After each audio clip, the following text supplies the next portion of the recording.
Okay, next up on our joint hypermobility series in relation to yoga, we're going to start talking about the shoulders. So in this particular video, we're going to talk about the chest in relation to the shoulders in a on all fours position or a quadruped position.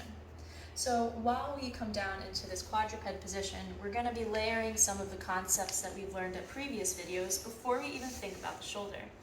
So while you're here, try to create those tented fingers or those spider fingers, finding some stability in both wrists, and then make sure you're not locking your elbows out and you have a little micro bend in your elbows as well.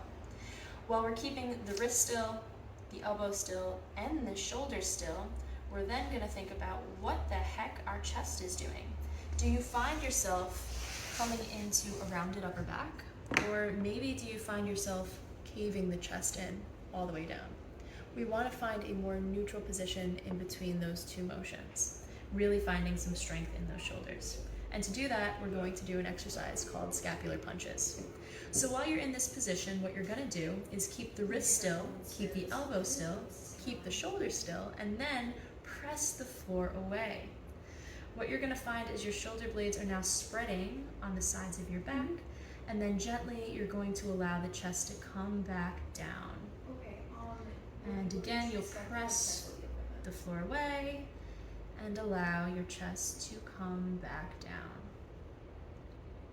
What we're doing here is we're strengthening a muscle called your serratus anterior, and this muscle is right around here on your body.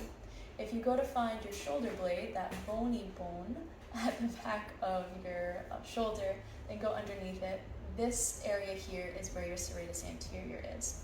And this is what's called your boxer's muscle. It allows you to punch or to protract your shoulder.